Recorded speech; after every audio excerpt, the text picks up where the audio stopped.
Late man ang magandang hapon. Magandang hapon. Hello, hello, hello. Mayroon akong munting vlog ngayon. Late man, hindi ko kaagad nabuksan ang cellphone ko kasi naghahang. Nagluluto ako ngayon ng hapunan ko.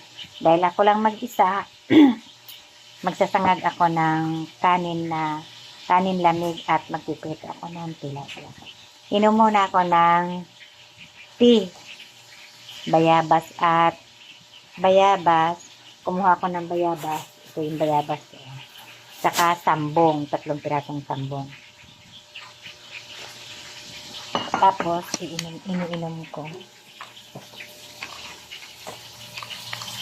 Ayun, nagsaing ako. Kasi baka yung bunso ko kumain. Nagsaing ako ng rice cooker. Tapos, yun naman ang piniprito ko. Nagprito ako. Dito ko ilalagay ang aking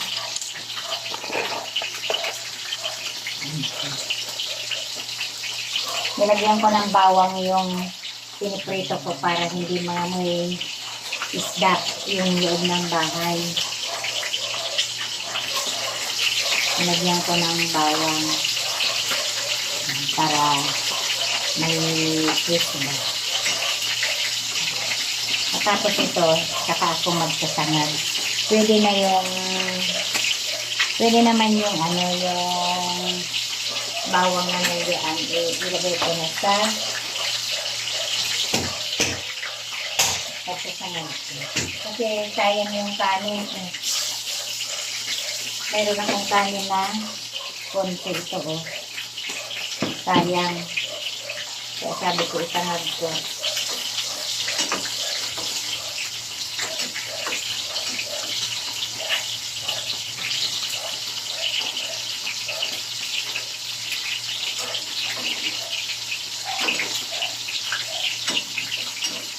Yung mga may bawang, gusto ko mga may bawang, wag lang yung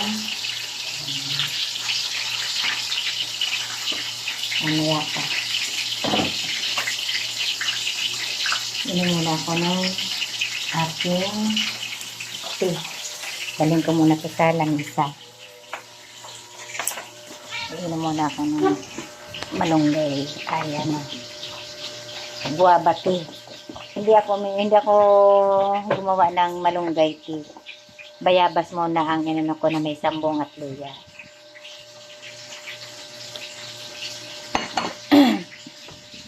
Para mas mano daw to. Mamaya na ako magano. May tira pa ako. Kaya lang dahil may luya, pang ano ko lang yun, inumin. Hindi dumating yung inaantay kong inaanak ng anak ko. Marami pa akong ito may pasalubong sa akin yung inaanak ko.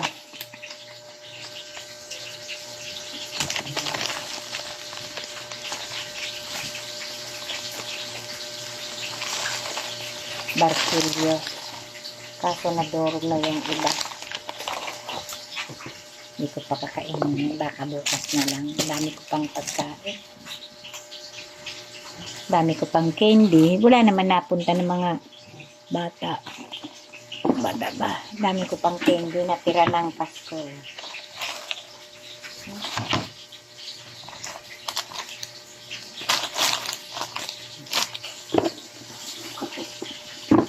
Inaantay ko na bata na darating ako ng kaibigan ko. Hindi naman pumunta na. Sabi po punta ng New Year Hindi naman pumunta.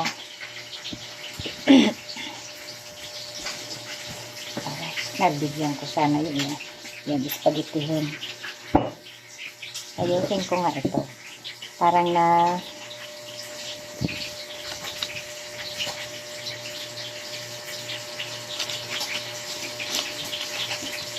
ito, nananatili ito dito sa ating lamisa.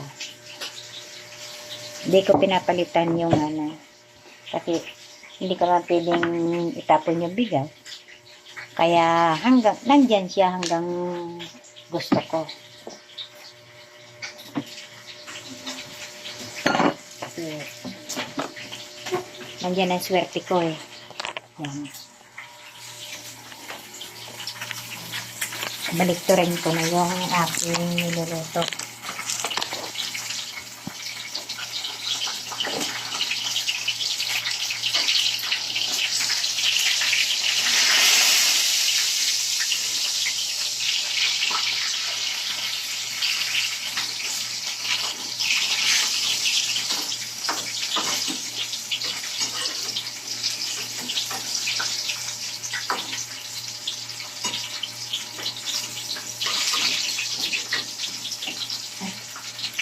Hawakan ko na at hulog kasi natakbo yung kawali.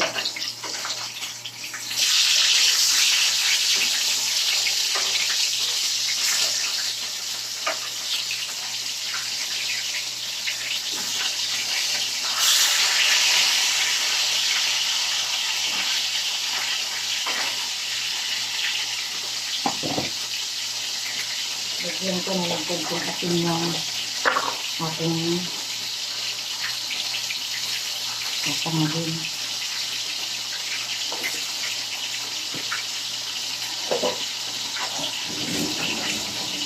Dahil ako lang ang kakain na isa,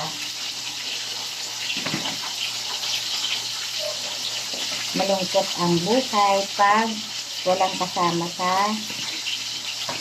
lamesa. Yung apo ko kasi ando na sa kasama na ng nanay. Yung anak ko naman dahil may pasok, mamaya pang gabi ang iinom. Kaya ako lang ang nandito sa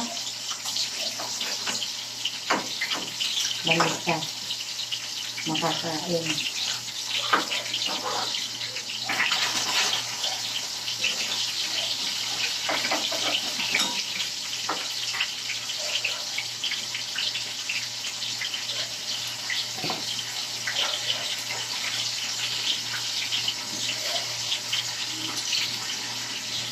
Malingkot pa.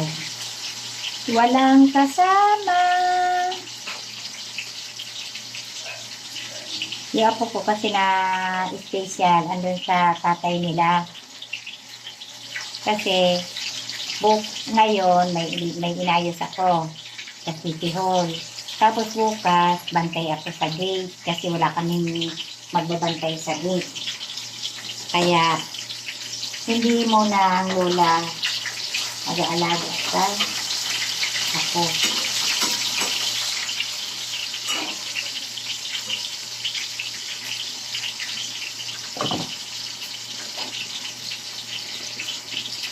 Kung mayroong sanang magkakaroon din ako naman.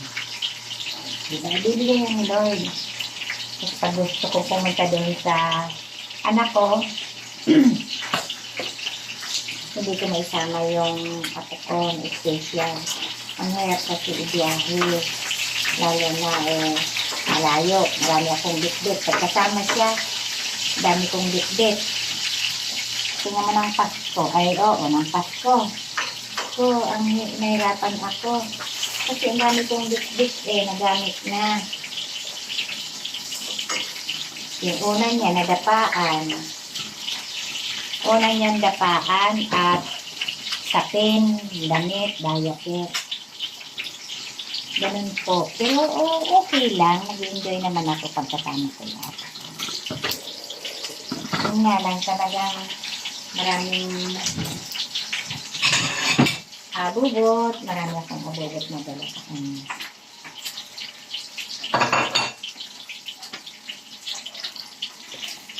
Kaya hindi pwedeng wala ka talagang sakat yan. Kasi sa dami ng bibit-bitin ng gamit niya. Gamit lang niya ang dami niya. Unan. Yung una niya, blender.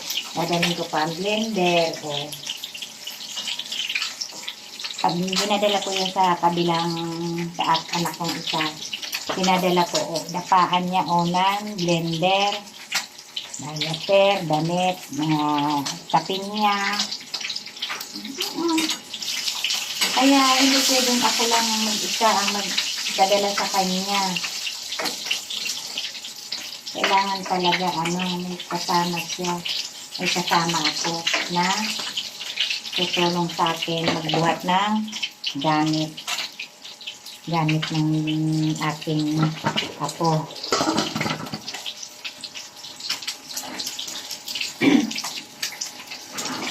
Ang Pasko, pumunta kami. Hinatid kami doon sa pamasahe. Tapos, ilan ang bag kong dala. Damit ko, damit ng isa kong apo. Tapos yung bag ng apo ko, isang malaki. Tapos, nang dumating, pumunta yung anak kong bunso, umuwi ng hating gabi. Kaya may motor silang ginamit. Pinadala ko na yung ibang, yung blender, pinadala ko na. Ang gabi na yon. Pero pag uwi pa namin, isang bag pang maliit malaki ang dala ko ulit. Kala ko nabawasan na yung bitbitin ko. Hindi.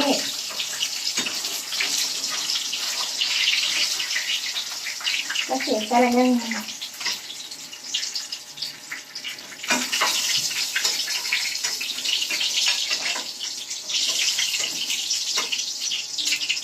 hindi na bawasan ang bitbit ko.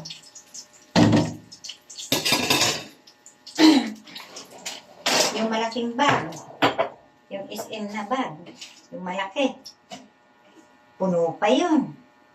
Mga binihisa namin ng isa kong apo. Binihisa namin. At yung dinadapaan niya na pinauwi ko na yung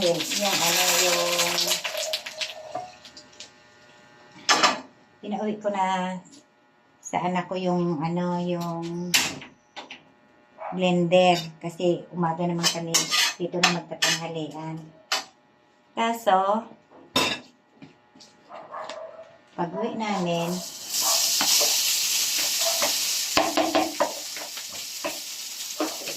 madami pa rin akong biscuit. Kasi bakit? Yung mga hinugod namin, mag-iin na. At yung unan pa niya. Lalong nadagdagan yung bitbitin ko. Kala ko bawas na, sabi ng anak kong isa. Yung pangalawa, yung binasan. Mama, kala ko ba nabawasan na yung bitbit mo? Kasi pinauwi mo na kagabi. Ang pinauwi ko lang naman yung blender, saka ibang damit na labahin.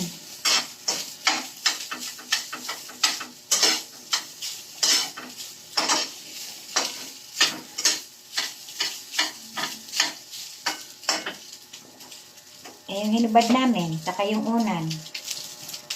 Unan ng aking apo, yung dinadapaan ng apo ko. Yun yung dala-dala pa namin. Kaya hindi rin nabawasan yung mga bit-bit kong bag para sa pag-uwi namin.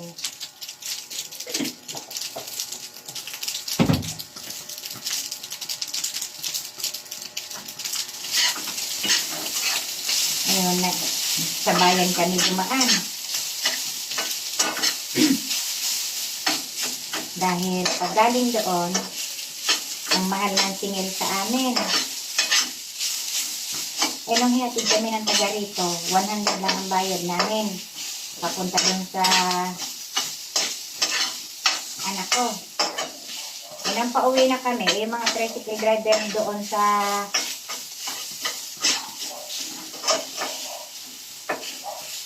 sasakyan namin.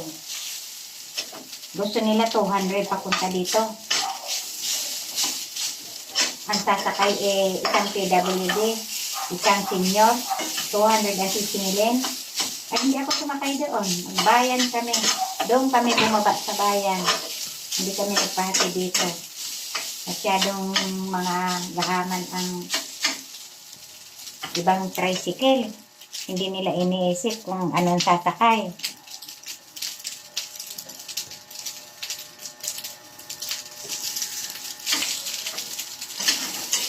Kasi minsan, nandun kami, uuwi kami. Wala talagang naghatid sa amin. Ayaw nila ng, kahit nakita yung sasakay ako, sa yung ako kong special, hindi talaga sila pumayag na may discount. Hindi ko lang naalala na itong buong sila sa, nila, para natanggalan sila ng prangkisa o ano pa man.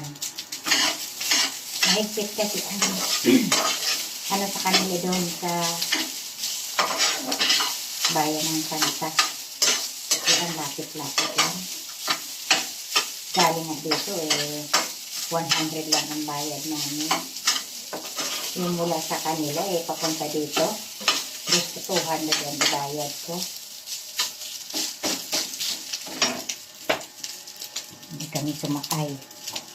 Nagbayan kami. Terminal to terminal. Ganun sa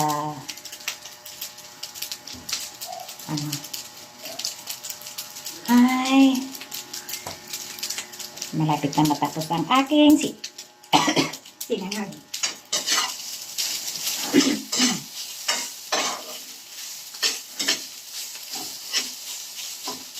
At anong oras na ba? Pwede na akong kumain. Ay, initin ko pala yun. Initin ko pala yung gulay.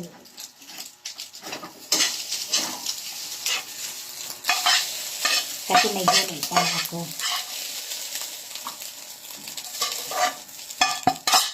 Yung kanin. Kaya ako nagsaing. Para dun sa anak ko. Kasi baka kumain siya. Kahit ang uwi nun alas 10 na. Diba baka magustuhan niyang kumain.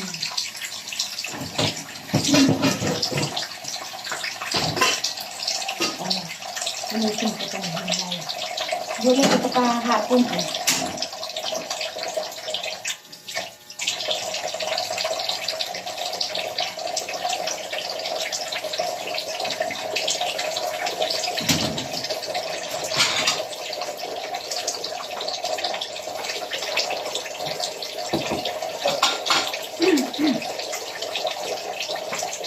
Thank you. Ito ay gulay na iinitin ko lang. Yung ginulay ko yung kahapon. Ayan. Ay, sorry. Ayan. Initin ko lang para makain ko. Iulam ko sa pritong isda.